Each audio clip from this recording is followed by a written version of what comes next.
میرا آج کا موضوع پاکستان میں صحت کی سہولتوں کے فقدان اور ڈاکٹر اور مریضوں کے درمیان بڑھتی بد اعتمادی سے۔ وہ ڈاکٹر کہ جنہیں کبھی مسیحا کا درجہ دیا جاتا تھا، آج انہیں کسائی کہہ کر مخاطب کیا جا رہا ہے۔ آپ اس کا موازنہ یورپ اور پاکستان کے درمیان بڑی آسانی سے کر سکتے ہیں۔ یورپ میں حاملہ خاتون کا 4 مہینے بعد پہلا الٹرا ساؤنڈ کیا جاتا ہے، اور اگر کوئی جاننا چاہے کہ بچے کی جنس کیا ہے، یعنی لڑکا ہے یا لڑکی، تو والدین کو بتا دیا جاتا ہے۔ دوران ڈیلیوری خاوند عورت کے پاس ہوتا ہے اور کمرے میں 1 یا 2 نرسیں ہوتی ہیں۔ کسی قسم کی کوئی دوائی نہیں دی جاتی۔ عورت درد اور تکلیف کی وجہ سے چیخ بھی رہی ہو تو نرس اسے صبر کرنے کا کہتی ہے، اور 99% ڈیلیوری نارمل ہی کی جاتی ہے۔ نہ ڈیلیوری سے پہلے کوئی دوائی دی جاتی ہے اور نہ ہی بعد میں، اور کسی قسم کا ٹیکا بھی نہیں لگایا جاتا۔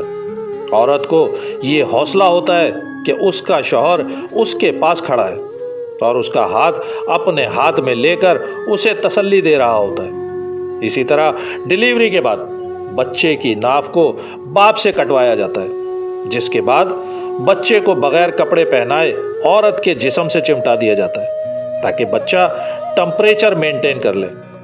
بچے کو صرف ماں کا دودھ پلانے کو کہا جاتا ہے، اور زچہ یا بچہ دونوں کو کسی قسم کی دوائی نہیں دی جاتی، سوائے ایک حفاظتی ٹیکے کے کہ جو پیدائش کے فوراً بعد بچے کو لگایا جاتا ہے۔ اور یہ سارا عمل پہلے دن سے ڈیلیوری تک سب مفت میں کیا جاتا ہے، اور نہ صرف یہ تمام عمل مفت میں ہوتا ہے بلکہ ڈیلیوری کے فوراً بعد بچے کی پرورش کے پیسے بھی ملنا شروع ہو جاتے ہیں۔ اب آ جائیے پاکستان میں، کہ جہاں جنرلی یہ پریکٹس ہو چکی ہے کہ لیڈی ڈاکٹر ڈیلیوری کے لیے آتی ہے اور خاتون کے گھر والوں سے پہلے ہی پوچھ لیتی ہے کہ آپ کی بیٹی کی یہ پہلی ولادت ہے، اور پھر خاتون کے گھر والوں اور شوہر کو ذہنی طور پر تیار کرنا شروع کر دیا جاتا ہے کہ ہماری کوشش تو پوری یہی ہوگی کہ ڈیلیوری نارمل ہو، لیکن آپ تیار رہیں کیونکہ ان کا کیس کافی کمپلیکیٹڈ ہے، ہو سکتا ہے ہمیں آپریشن کرنا پڑے۔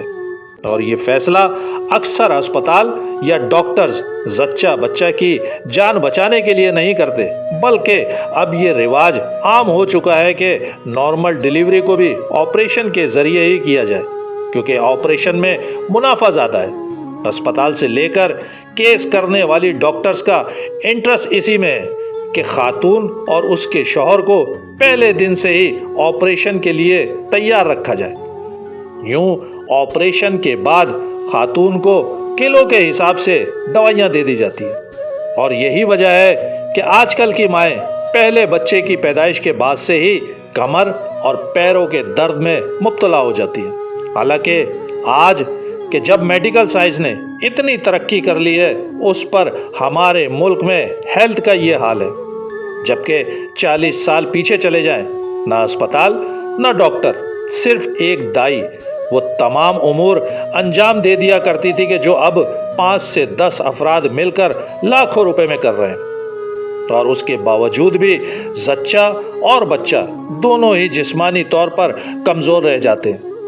اسی طرح دوران ڈیلیوری لیبر روم میں شوہر یا اس خاتون کی ماں یا بہن کو اجازت نہیں ہوتی، جبکہ اکثر اسپتالوں میں میل اسٹاف کو بھی لیبر روم میں رکھا جاتا ہے، جو کہ نہ صرف غیر شرعی اور غیر اخلاقی ہے بلکہ غیر قانونی بھی ہے۔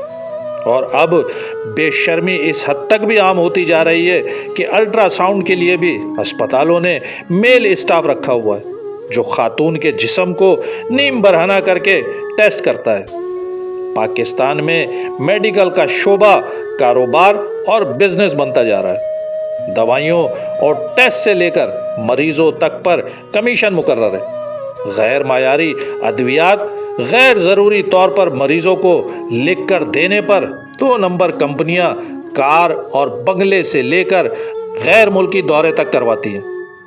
اس وقت پاکستان میں یہ سب سے مضبوط اور خطرناک مافیا ہے کہ جس کی وجہ سے انسانی جانیں ضائع ہو رہی ہیں۔ لوگوں کو صرف غیر معیاری دوائیاں بیچنے کے لیے شوگر، بلڈ پریشر اور دل کا مریض بنایا جا رہا ہے۔ غیر ضروری طور پر اینجیوپلاسٹی کی جا رہی ہے کہ جس میں کہا جاتا ہے کہ اینجیوپلاسٹی کی ایک کٹ پر 60 سے 70 ہزار روپے ڈاکٹر کا کمیشن بنتا ہے۔ اگر اس نے 5 سے 6 مریضوں کی پلاسٹی کر دی تو 3 سے 3.5 لاکھ روپے ایک دن میں کمیشن بن جاتا ہے۔ اور بائی دا وے، یہ وہی اینجیوپلاسٹی کی کٹ ہے کہ جس کی کل مالیت یا لاگت انڈین کارڈیولوجسٹ بمل چارجر کے مطابق انڈین روپیز میں صرف 300 روپے بنتی ہے۔ اب آپ اندازہ لگا سکتے ہیں کہ ڈاکٹر کو آپ کی جان زیادہ عزیز ہوگی یا اپنا اور اپنے بچوں کا مستقبل عزیز ہوگا۔ میں نے پاکستان کے ایک بہت مشہور و معروف کارڈیولوجسٹ سے جب یہ پوچھا کہ ڈاکٹر صاحب، میڈیکل سائنس نے اتنی ترقی کر لی ہے کہ وہ کسی بھی جانور کی جینز لے کر ہو بہو اس جیسا دوسرا جانور پیدا کر سکتی ہے، تو اس کے لیے یہ کینسر، بلڈ پریشر، شوگر یا دل کے امراض کیا حیثیت رکھتے ہیں؟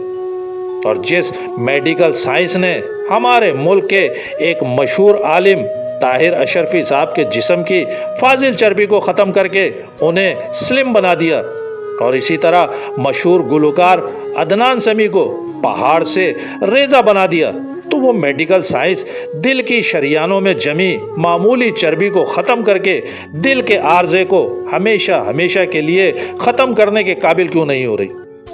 تو جانتے ہیں ان کا جواب کیا تھا؟